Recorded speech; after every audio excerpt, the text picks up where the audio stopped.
뭐 관심은 이제 한덕수 권한대행의 지명을 막을 수 있느냐. 네. 그게 지금 쏠려 있습니다. 그래서 우원식 국회의장이 헌법재판관의 인사청문회 접수를 거부하겠다라고 밝혔는데 네. 현실적으로 이게 쉽지는 않다면서요, 의원님. 그러니까 접수를 거부하고 반송시키는 건 얼마든지 할 수 있는데 예. 과거에 이제 윤석열이가 많이 써먹었던 수법이죠. 이제 법원이나 수사기관에서 뭔 서류를 보내면 안 받았잖아요. 예. 그렇게 해서 반송시켰잖아요. 김건희도 숙대에서 그 석사학위 취소에 관한 공문을 보내니까 계속 안 받았지 않습니까? 그러니까 그게 효력이 안 생기고 뭐 우리는 받은 적이 없기 때문에 응하지 않아도 된다 이런 식으로 나왔잖아요.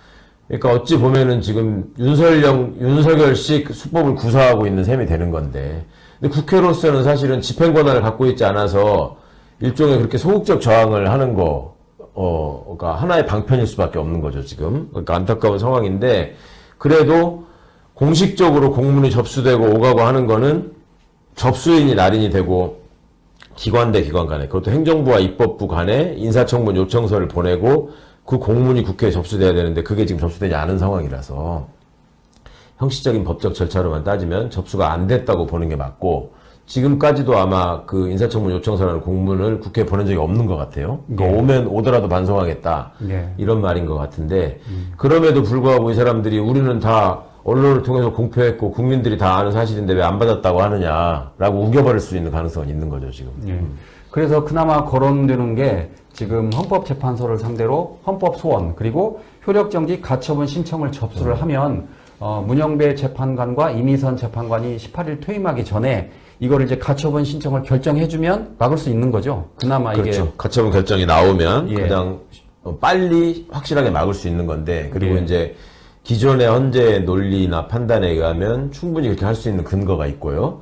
어저까지만 해도 이제 국회가 민주당 중심으로 이제 국회가 권한쟁의 심판을 청구하겠다 했는데 이게 이제 법적으로 약간의 난제가 좀 있었는데, 예. 오늘 과거에 헌법소원을 냈었던 김정환 변호사가 이 가처분 신청을 함으로 해서 예, 냈죠. 그런, 예, 관련성 부분은 이제 해소가 된 겁니다. 예. 김정환 변호사는 맨 처음에 계엄령 선포로 인해서 국민의 기본권을 제한하겠다고 윤석열이가 포고령에서 선포를 했잖아요. 예. 그게 내 기본권을 침해한 것이다라고 헌법소원을 냈었고, 그 당시에 그 김 변호사가 그렇죠. 예. 그리고 그 당시에 또 이어서 내 헌법소원을 심리할 재판관들을 임명하지 않는 것이 위법한 공권력 행사다라고 해가지고 또 헌법소원을 낸 적이 있었기 때문에 그 본안에 의거해서 내가 낸 헌법소원을 지금 무자격자가 심판하는 거는 있을 수 없다라고 해서 가처분 신청을 낸 거라서 법적으로는 뭐 논리가 완벽합니다. 그리고 헌재가 그간에 한덕수에 관한 탄핵 심판 결정문을 통해서 한덕수는 대통령의 지위에 있었던 게 아니라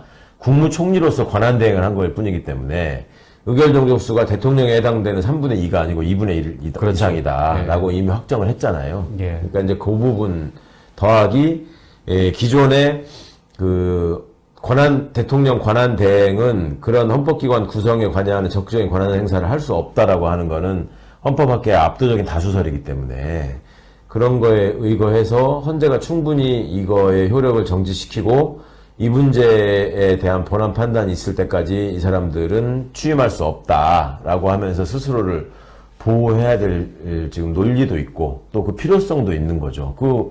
다른 거 떠나서 이완규 같은 사람은 지금 헌법을 파괴한 내란 사범으로 수사를 받고 있는 사람이 헌법재판관이 되면 이거 어쩌자는 겁니까? 그러니까요. 그러니까 헌재가 스스로 헌재를 지키는 길이기도 해서 좀 적극적인 심리를 주문하는 거고, 4월 18일을 넘기기 전에 빨리 좀 했으면 좋겠습니다. 원래 가처분 신청은 사실은 일주일이면은 하는 거거든요. 예. 그래서 의지만 있으면 헌재가 충분히 할 수는 있는데, 예. 문제는 한덕수 탄핵심판 기각 사건에서도 보셨듯이 이게 이제 뭐랄까 보수적 입장을 내세우면서 그냥 뭉개버릴 가능성이 있어서 일부 재판관들이 그게 이제 어떻게 조정이 되느냐 하는 걱정이 좀 있죠.